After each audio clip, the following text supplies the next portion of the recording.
कृपा करो मुझ ऊपरे सुख निधि सहजानंद गुण तमारा गाववा बुद्धि आपजो सुख कंद गुण तमारा गाववा बुद्धि आपजो सुख कंद।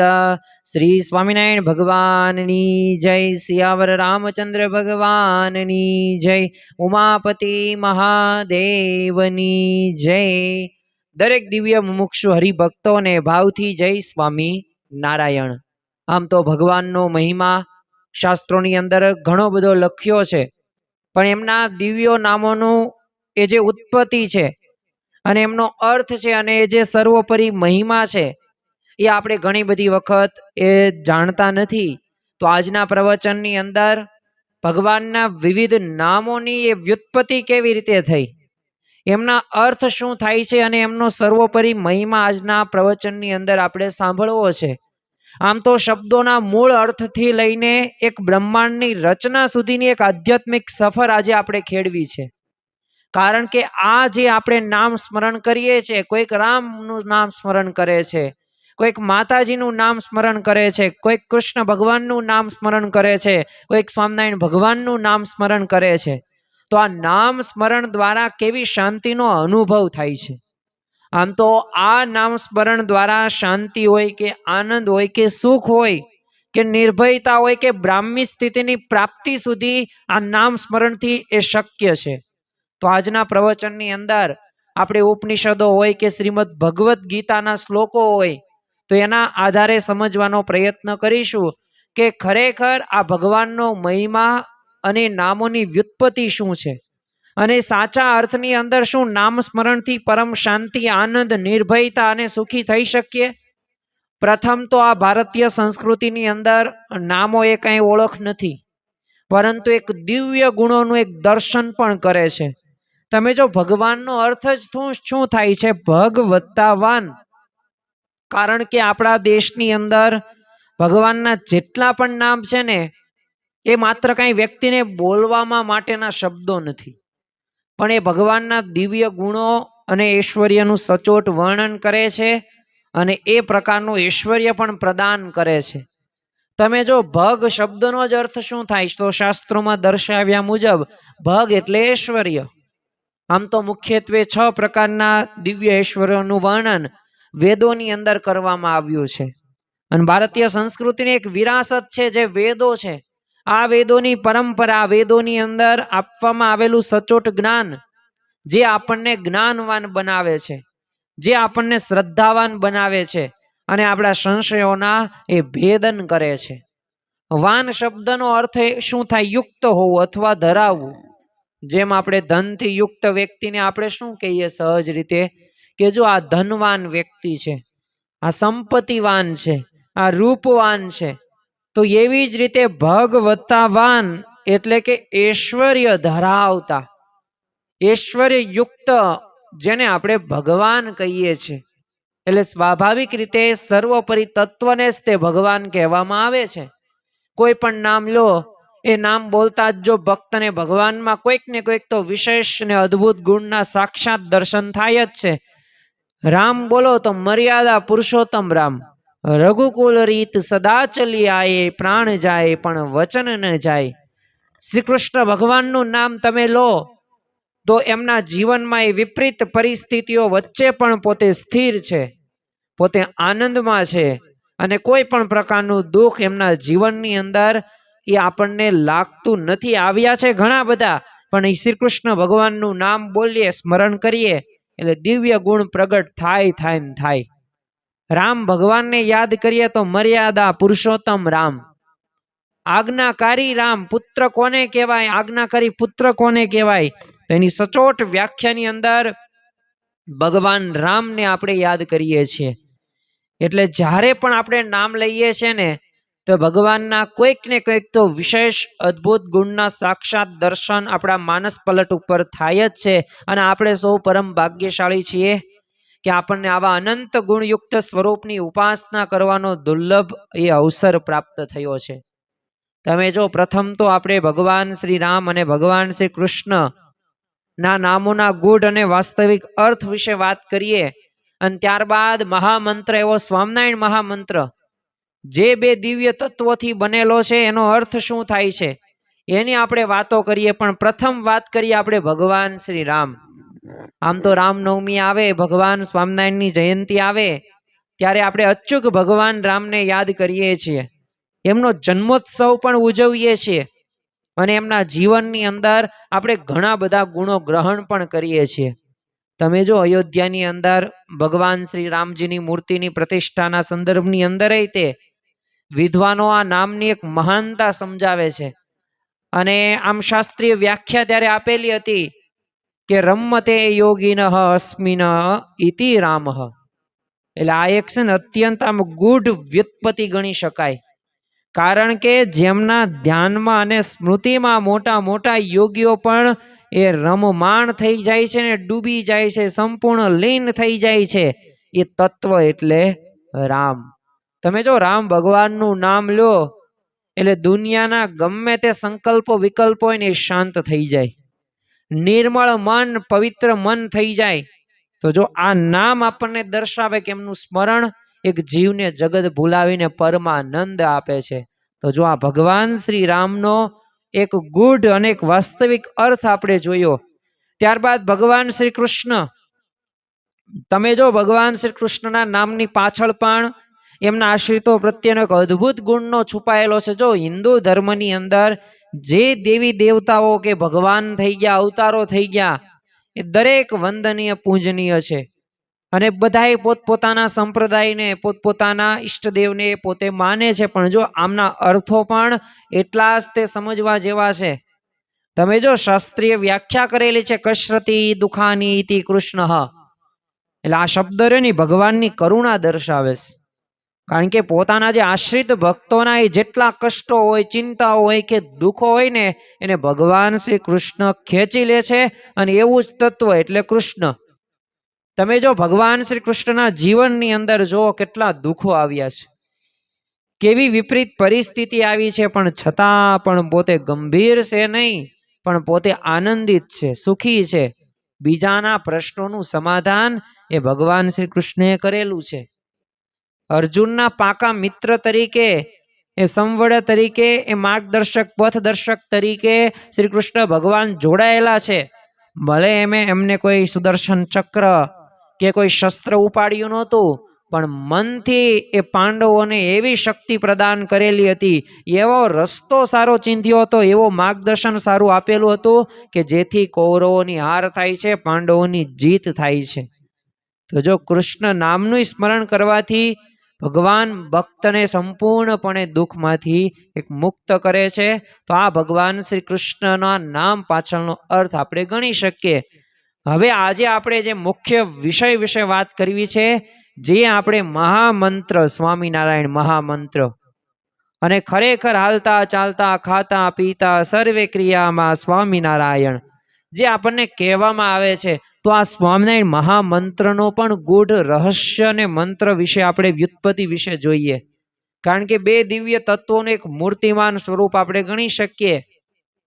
જો નવો છે પણ અદ્ભુત મંત્ર છે. ભગવાને વિશ્વને એક નવો જંપનીય મંત્ર પ્રદાન કર્યો અને ભગવાન સ્વામિનારાયણે સ્વામિનારાયણ મહામંત્ર આપ્યો. અને જો આજે લાખો લોકો ના કષ્ટોનું નિવારણ થઈ રહ્યું છે આ મહામંત્રના લીધે. ખરેખર તો આપણે આ શબ્દનો વિગ્રહ જોઈએ ને સ્વામિનારાયણ, તો બે પદોની બનેલો છે, સ્વામી અને નારાયણ. એનો સ્પષ્ટ અર્થ શું થાય છે કે સ્વામીના સહિત નારાયણ, એટલે કે સ્વામી સાથે રહેલા નારાયણ. અહીંયા જો સ્વામી એટલે શું, તો સ્વામી તે ગુણાતીત સ્વામી, નારાયણ સહજાનંદ સ્વામી, એટલે કે સ્વામી અક્ષર બ્રહ્મ ગુણાતીતાનંદ સ્વામી અને નારાયણ એટલે પરબ્રહ્મ પુરુષોત્તમ નારાયણ. તમે જો વેદાંત શ્લોકની અંદર પણ અક્ષરમ બ્રહ્મ વિજ્ઞેયમ મંત્ર સ્વામી શબ્દતઃ નારાયણ ઇતિ શબ્દેન તત્પરઃ પુરુષોત્તમ. તો જો આ શ્લોક એ મંત્રના તત્વજ્ઞાનની પુષ્ટિ કરે છે. એટલે આપણે જે મહામંત્રની એ જે રટણ કરીએ છીએ, જે બોલીએ છીએ, ગુણાતીતાનંદ સ્વામી પોતાની વાતોની અંદર કીધું ને કે મૂંઝવણ આવે તો કેમ કરવું છે, મૂંઝવણ આવે તો કેમ કરવું, તો આપણે શું કરીએ, વ્યસન કરીએ, જેમ તેમ બોલીએ, ખાઈએ નહીં, સૂઈ જઈએ, બહાર આંટો મારવા વહી જઈએ, કોઈને બોલાવીએ નહીં, અમુક તો આત્મહત્યા પણ કરી નાખે. મૂંઝવણ આવે તો આપણે આવું કરીએ. પણ ગુણાતીતાનંદ સ્વામી શું કીધું? મૂંઝવણ આવે તો કેમ કરવું છે? સ્વામિનારાયણ સ્વામિનારાયણ ભજન કરવું એટલે મૂંઝવણ ટળી જાય. ખરેખર આ મહામંત્ર એવો આપણને પ્રાપ્ત થયો છે, અને એ પ્રાપ્તિ થઈ છે એટલે જ તે તમે જુઓ કે આજે હજારો મંદિરોની અંદર ભક્તોની નિત્ય પૂજાની અંદર આપણે સ્વામિનારાયણ ભગવાનની મૂર્તિને અક્ષર બ્રહ્મ સાથે વિરાજિત આપણે જોઈએ છીએ. અને જો અહીંયા કાંઈ ભગવાન થઈને પૂજાય એવો અક્ષર બ્રહ્મ ગુણાતીતાનંદ સ્વામી કે આપણી ગુણાતીત ગુરુ પરંપરાનો આશ્રય નથી, પણ જો એક પરમ સેવકનો મહિમા. અક્ષર બ્રહ્મ એ કોણ છે? પુરુષોત્તમ નારાયણના અનાદિ પરમ સેવક છે. અને આ કઈ નવી વાત નથી કે ઉપજાવેલી વાત નથી. ભગવાન સ્વામિનારાયણે જ્યારે 11 વર્ષની ઉંમરે ગૃહત્યાગ કર્યો ત્યારે 5 અનાદિ તત્વ બધાને પૂછતા હતા, જીવ, ઈશ્વર, માયા, બ્રહ્મ અને પરબ્રહ્મ. એટલે જ તે આપણે બોલીએ છીએ જીવ, ઈશ્વર, માયા, બ્રહ્મ અને પરબ્રહ્મ આપ્યું શ્રીજી મહારાજે પંચતત્વ જ્ઞાનમ. તો જો આ 5 અનાદિ તત્વની ભેટ આપણને ભગવાન સ્વામિનારાયણે આપી છે એટલે આ કોઈ નવી વાત નથી. માયાથી અનાદિથી આપણે અટવાવીએ છીએ. તમે જો અનંત નામો અને અનંત દિવ્ય ગુણોના સ્વામી છે. આપણે ગુજરાતી ભાષાની અંદર એક અત્યંત પ્રચલિત કહેવત ઘણી બધી વખત સાંભળી હશે, હરિ તારા નામ છે હજાર, કયા નામે લખવી કંકોતરી. એટલે કંકોતરી લખવા બેસો ને, ભગવાનનું નામ લખવા બેસો ને એટલે ભગવાનના નામ કેટલા બધાય છે. તો જો આ એક દર્શાવે છે કે ભગવાનના નામોની પણ કોઈ સીમા નથી ને, તો એવી જ રીતે એક જો આપણે જોઈએ ને તો હજારો નામો એક વાસ્તવિક અર્થો છે કે ભગવાનના હજારો અનંત તો ગુણો હોવાના જ તે, અને પ્રત્યેક નામ એક ગુણનું પ્રતીક દર્શાવે છે. આ એક મોટામાં મોટી વાત ગણી શકાય. અને એટલે જ તે જો તમે વર્તમાન કાળે પરમ પૂજ્ય મોહન સ્વામી મહારાજે પણ સહજાનંદ નામાવલીની જે રચના કરી તો એની અંદર 108 નામો લખેલા છે. તો આ નામાવલીની અંદર પણ એક અદ્ભુત રહસ્ય કયું છે? તો 108મું નામ તમે વાંચો ને તો એની અંદર મોહન સ્વામી લખે છે અનંત નામને નમઃ. હવે 107 તો નામ લખાઈ જ ગયા, પણ 108મું નામ કયું? અનંત નામને નમઃ. એટલે કે જેના અનંત નામો છે ને એને નમસ્કાર. એટલે નામોનો કઈ પાર આવે એમ છે નહીં. અને આ વાક્યનું એ જ પોતે ભગવાનનું એક અદ્ભુત નામ બની ગયું, અને એની અનંતતા આપણને એક સાબિત કરે છે. તો આવા તો અનંત નામોથી અને અનંત દિવ્ય ઐશ્વર્યોથી યુક્ત અને સંપૂર્ણપણે જે નિર્દોષ મુક્તિ એવા સ્વામિનારાયણ ભગવાનની આપણે ભક્તિ કરીએ છીએ. એટલે જ આપણે કહીએ છીએ ધન્યોસ્મિ પૂર્ણ કામોસ્મિ નિષ્પાપો નિર્ભય સુખી અક્ષર ગુરુ યોગેન સ્વામિનારાયણ શ્રયાત. અને સ્વામિનારાયણ સાક્ષાત અક્ષર પુરુષોત્તમા સર્વેભ્યમ પરમામ શાંતિમ આનંદમ સુખમ અર્પયેત. આ નામનું ઉચ્ચારણ દ્વારા જ તે આપણને એક શાંતિનો અનુભવ થાય છે. આપણે આ દુઃખોમાંથી એક મુક્તિ થાય છે. ખરેખર તો તમે જુઓ કે વેદાંત દર્શનની અંદર એક પ્રથમ સ્તંભની અંદર પરમાત્મા શબ્દની એક ઊંડી સમજ આપવામાં આવેલી છે. તમે જો એક ભગવાન માટે વપરાતો એક અત્યંત સામાન્ય વેદાદિક દ્રષ્ટિએ ગૂઢ શબ્દ છે પરમાત્મા, અને જે 2 શબ્દોથી બનેલો છે પરમ વત્તા આત્મા. તમે જો આ સૃષ્ટિમાં માત્ર મનુષ્યો જ નહીં, પણ તમે જો 84 લાખ યોનિની અંદર તો એક જ તે મનુષ્યની યોનિ છે, પણ પશુઓ, પક્ષીઓ, અદ્રશ્ય કીટાણુઓ, જીવાણુઓ છે. એટલે અનંત કોટી જીવાત્માઓ કહી શકીએ, અને 84 લાખ યોનિ છે. અને આ તમામ અનંત જીવાત્માઓથી જે પર એટલે કે અત્યંત પરમ અને શ્રેષ્ઠ છે, અને એ ચેતન તત્વને શું કહેવામાં આવે છે? પરમાત્મા કહેવામાં આવે છે. પર હોવાનો અર્થ માત્ર કદમાં મોટું હોવું એવું નથી, પણ જો સત્તાધારી હોવું છે.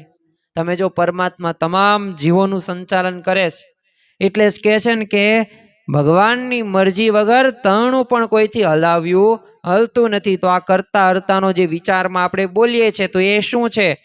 તો એ સત્તાધારી કે જીવોનું સંચાલન કોના આધારે છે? પરમાત્માને આધારિત છે, અને પોતાની ઈચ્છા મુજબ નિયંત્રિત કરે છે. તમે જો સર્વોપરી સત્તા છે, આત્મા માટે નિયંત્રક તરીકે પરમાત્મા ચોક્કસ છે, પરંતુ પરમાત્મા માટે કોઈ અન્ય પરમાત્મા નથી, તે અંતિમ છે. ત્યાંથી પછી ઇન્ફિનિટી કે અનંત જોવા નહીં મળે. એટલે સ્વાભાવિક રીતે જ્યારે આપણે પરમાત્મા બોલીએ છીએ ને, ત્યારે ભગવાનની સર્વે જીવો પરની શ્રેષ્ઠતાનું આપણને એ સ્મરણ થાય છે. આ વાતને પણ આપણે ધ્યાનમાં રાખવાની છે. તમે આપણે વેદાંત દર્શનની તો વાત કરી, પણ સાથે ભગવદ્ ગીતા અનુસાર પણ એક પરબ્રહ્મ તત્વને આપણે સમજવાનો પ્રયત્ન કરીએ. તમે જો આ પરબ્રહ્મ શબ્દ રહ્યો ને, તો બે મૂળભૂત શબ્દોથી બનેલું છે, પર વત્તા બ્રહ્મ. આમ તો વેદોમાં નિરૂપરથી બ્રહ્મ તત્વથી પર, જે શ્રેષ્ઠ પર છે, એટલે પરબ્રહ્મ. જીવ, ઈશ્વર, માયા, બ્રહ્મ અને પરબ્રહ્મ. અને જો ખરેખર પરબ્રહ્મ એટલે શું, તો મોટો બ્રહ્મ. એ શબ્દ જ સાબિત કરે છે કોઈક નાનું બ્રહ્મ તો હોવું જોઈએ. જેમ તમે જો કે સમાજની અંદર કોઈને મોટો દીકરો આપણે કહીએ, તો કઈ નાના દીકરો કઈ બોલવાના આવે નહીં, એનો નાનો એ ભાઈ હોય જ તે એનો, અને સ્વાભાવિક રીતે છે નાનો દીકરો હોવાનો જ તે. એમ મોટી બહેન કેવી, તો નાની બહેન હોય જ તે. તો એવી જ રીતે મોટી વસ્તુ તો નાની વસ્તુ હોય જ તે ને, તો જ મોટી વસ્તુ કીધી હોય ને. એટલે સ્વાભાવિક જે પરબ્રહ્મ છે તો બ્રહ્મ હોવાનું છે. તમે જો શ્રીમદ ભગવદ્ ગીતાની અંદર પણ એ 8મા અધ્યાયની અંદર અર્જુને ભગવાન શ્રી કૃષ્ણને એક અત્યંત સ્પષ્ટ પ્રશ્ન પૂછ્યો છે, અને એ અર્જુનની જિજ્ઞાસા વૃત્તિ આપણને દેખાય છે. એ અર્જુન એ શ્રી કૃષ્ણ ભગવાનને કહે છે, કિમ તત બ્રહ્મ, કે બ્રહ્મ તત્વ આખરે શું છે? અને ત્યારે શ્રી કૃષ્ણ ભગવાન પણ સ્પષ્ટ ઉત્તર કરે છે, અક્ષરમ બ્રહ્મ. એટલે કે જે અક્ષર છે ને એ જ બ્રહ્મ છે. તો જો આ નાનું બ્રહ્મ, જેમ મોટું બ્રહ્મ એટલે પરબ્રહ્મ, તો નાનું બ્રહ્મ એટલે અક્ષર કહેતા બ્રહ્મ, સત્પુરુષ. અને આ અક્ષર બ્રહ્મથી પણ જે પર છે, ઉપર છે, મોટા છે, અને ભારતીય વેદાંતમાં વિશેષ રૂપ છે, એને પરબ્રહ્મ કહેવામાં આવે છે. તો જો આ નામ આપણને દર્શાવે છે કે ભગવાન સ્વયં પોતે અક્ષર બ્રહ્મના પણ સ્વામી અને નિયંત્રક છે. એટલે કિમ તત બ્રહ્મ, તો અક્ષરમ બ્રહ્મ. અને એ સર્વોપરી સત્ય છે પરબ્રહ્મનું, તો બ્રહ્મ હોવાનું જ તે. જેમ મોટો દીકરો છે તો નાનો દીકરો પણ હોવાનો, એવી જ રીતે આ વાતને પણ આપણે ધ્યાનમાં રાખવાનું છે. બીજી આપણે વાત કરીએ, શ્રીમદ ભગવદ્ ગીતાની અંદર પુરુષોત્તમ શબ્દનું પણ એ વિશેષ એ નિરૂપણ કરવામાં આવ્યું છે અને ગૂઢ રહસ્ય આપવામાં આવેલું છે. શાસ્ત્રોમાં તમે જો પુરુષ શબ્દ સ્ત્રી પુરુષના લૌકિક ભેદ માટે નથી, પરંતુ એક ચેતન આત્માઓ માટેનો એક વિશેષ રૂપે વપરાય છે. શર પુરુષ, અક્ષર પુરુષ અને પુરુષોત્તમ ત્રણેય ભિન્ન છે, જુદા છે. આપણે સમજવાનો પ્રયત્ન કરીએ. શર પુરુષ એટલે શું, તો જે જીવાત્માને માયા લાગી છે, એટલે આપણે માયામાં બધાય છીએ, અને જે માયામાં બદ્ધ છે, અજ્ઞાનના આવરણમાં દબાયેલો, જેને જ્ઞાન નથી, અને 15મા અધ્યાય મુજબ એને શર કહેવામાં આવેલો છે.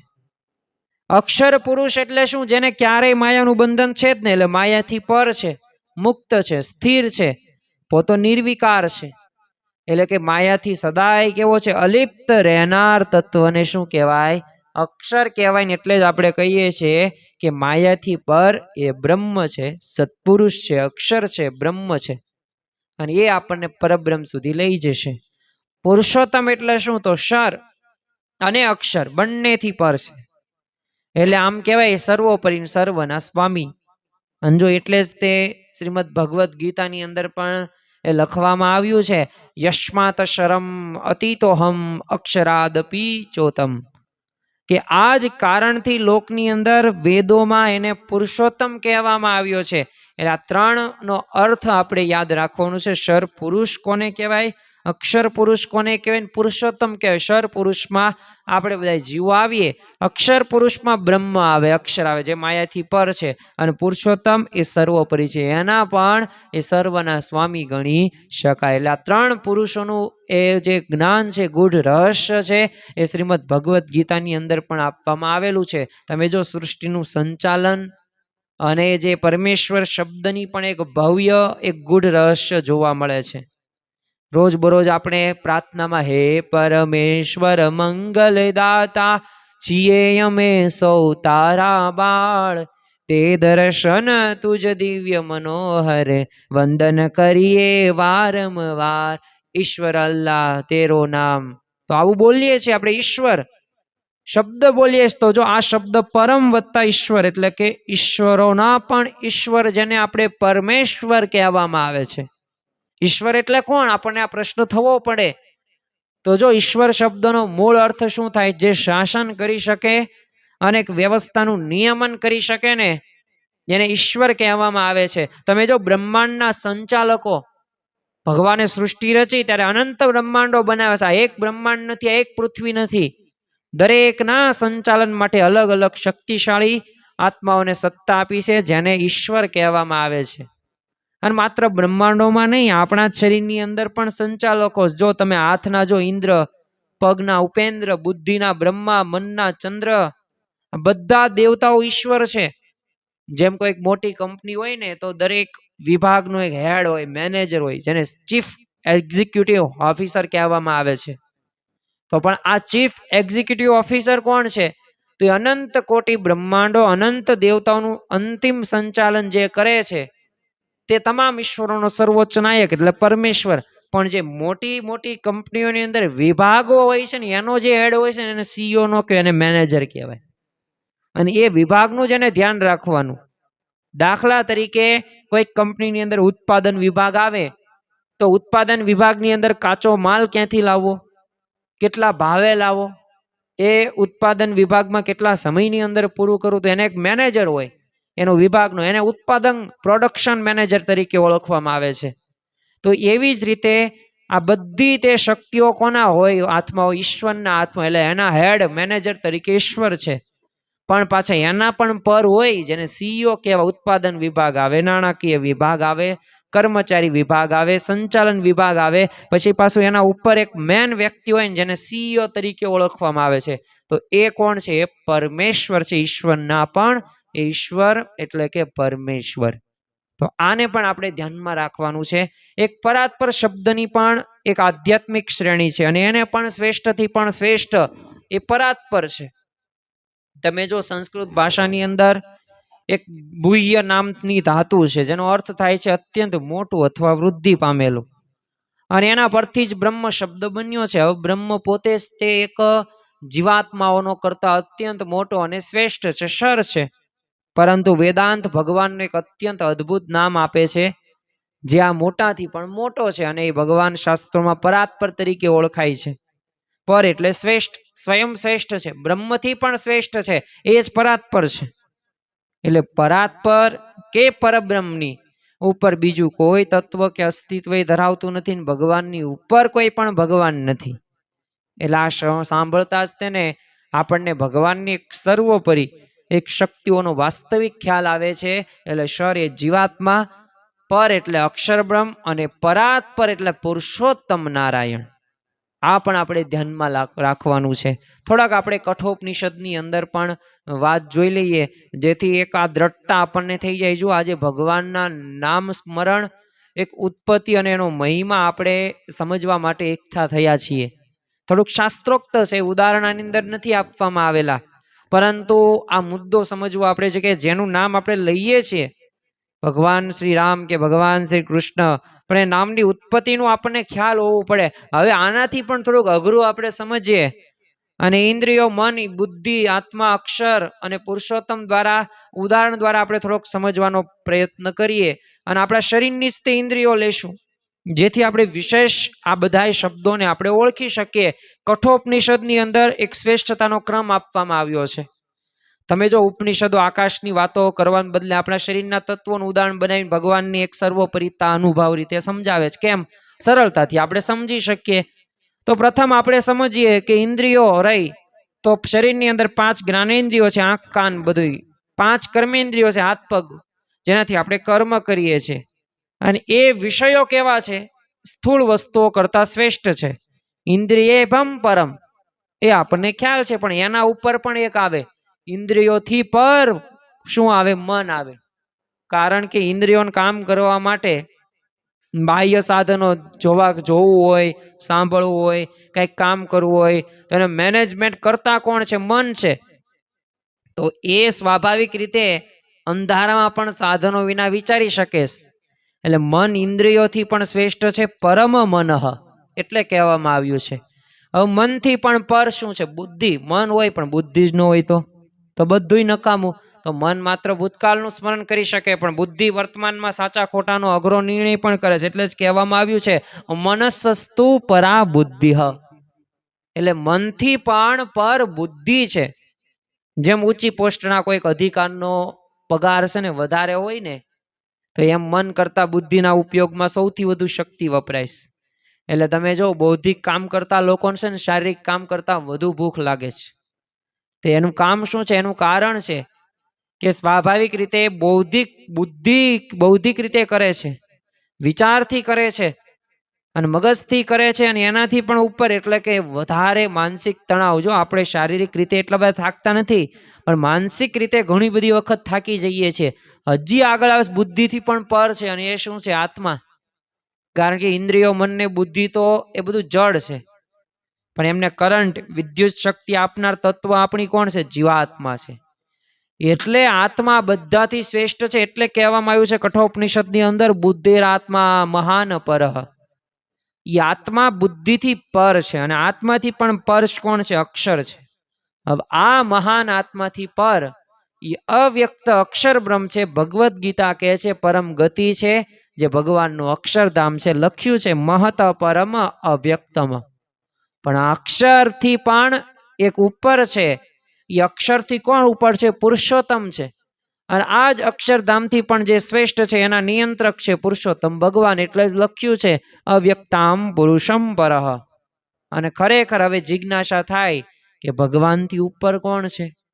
તો ઉપનિષદ સ્પષ્ટ જવાબ આપે છે પુરુષાન પરમ કિંચિત સા કાષ્ઠા સા પરાગતિ.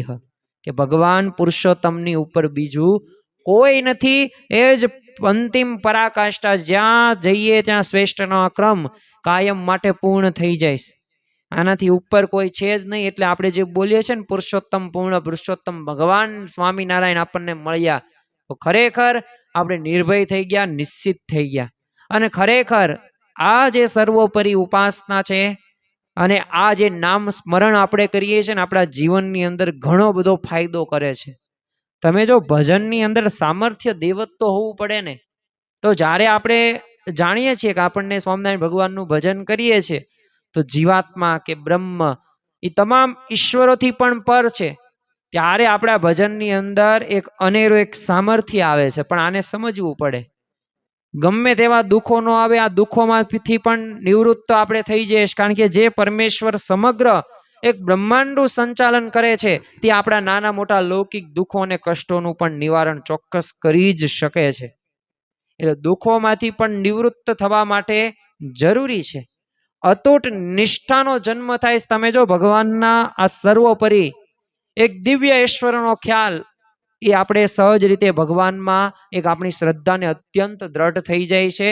એટલે અહીંયા ભગવાનની ઉપાસના, નામ સ્મરણ નો આપણને એ ફાળો જોવા મળે છે. તમે જો પરમ નિર્ભયતા અને શાંતિ આપણને મળે છે. આમ તો ભગવાનના નામોનો જપ તમે કરો ને, તો સૌથી મોટું ફળ શું છે? નિર્ભયતા. કારણ કે જ્યાં ભય નથી ને ત્યાં જ શાંતિ હોય છે. અને સર્વોપરી ભગવાનના આશરાથી એક જીવન પણ કેવું થઈ જાય છે? ચિંતા મુક્ત થઈ જાય છે. કળયુગની અંદર તમે જુઓ કે માનસિક રીતે તણાવની અંદર કેટલા બધા આપણે આવી જઈએ છીએ. ઘણી બધી વખત આપણે એવા કાર્યો પણ કરીએ છીએ, માનસિક રીતે આપણે દબાણમાં હોઈએ છીએ. પણ જો આ સંકટ સમયે એ આ મહામંત્રનો તાત્કાલિક જો આપણે જપ કરવામાં આવે ને, તો અવશ્ય ફાયદો થાય જ તે. તમે જો મહંત સ્વામી મહારાજ, પ્રમુખ સ્વામી મહારાજ, એમના જીવનની અંદર આપણને આ જોવા મળે છે. જો આપણને આવા સમર્થ ગુરુ મળ્યા, તોય તે રાત્રે ઉઠીને ભક્તોના કષ્ટો દૂર કરવા માટે સ્વામિનારાયણ મહામંત્રની એ પોતે ધૂન કરે છે. અરે એમના નામની માળા ફેરવે છે.